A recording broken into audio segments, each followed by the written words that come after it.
You'd almost expect a state that grows 250 million bushels of wheat each year to have a Goliath-sized milling operation. Well, indeed, North Dakota has one, the largest in the nation. It's a marvel of modern agricultural efficiency and complexity, enough to make its owners proud. And through an unusual twist of history, those owners just happen to be all the people of the state of North Dakota. It stands as a monument to the initiative and hard work of some of the Heartland's most productive farmers.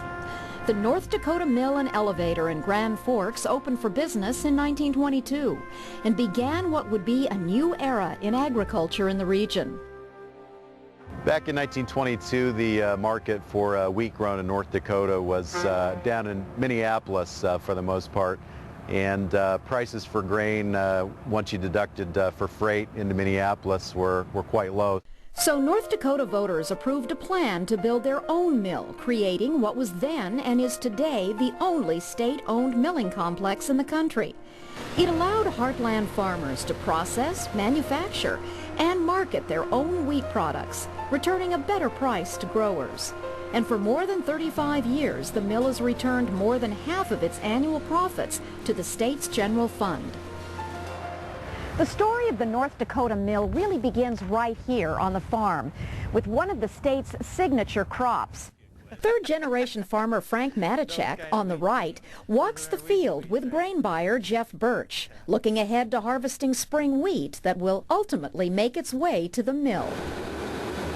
Hard red spring wheat has high protein, high-quality kernels that are best for baking. North and South Dakota, as well as Montana, harvest 69% of the nation's crop. Frank Matichak raises cattle along with thousands of acres of wheat, corn, and soybeans. His farm is within eyesight of the mill. He says it's always been a valuable asset to farmers. They have a nice market for all the North Dakota wheat and stuff, and they also make a byproduct of wheat midds, and we feed that to our cattle as well. Matichak plants his wheat crop in May and brings in the harvest in August. The Red River Valley is very good black loam soil, and I think wheat really likes to grow on that. The other thing right about around here is that most of the guys that farm here raise crops other than wheat, so wheat's rotated. Rotating crops keeps the soil fertile. Once growers deliver the grain to the mill, it's put into storage silos that allow them to process 78,000 bushels a day.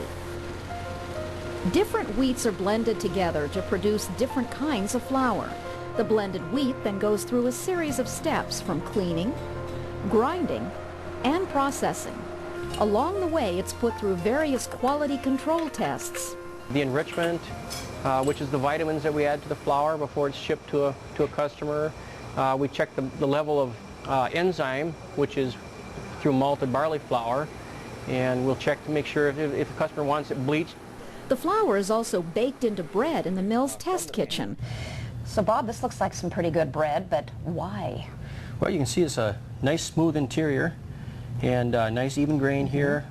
One thing you look for in a spring wheat flour when you check for strength is you see a little bit of keyholing here. It looks like an old-fashioned door sure keyhole. Does. Yeah. 90% of what the mill processes is wheat for bread and rolls. And the mill's owners, North Dakotans, are among some of its most loyal customers. So Sarah, you swear by this flour. You grew up on it. Tell me about that.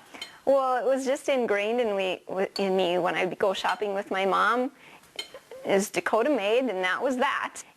The Dakota made is made of North Dakota flour, which is spring wheat, and it's very high protein, and that gives it the ability to rise and stretch and structure that is needed for making good bread products.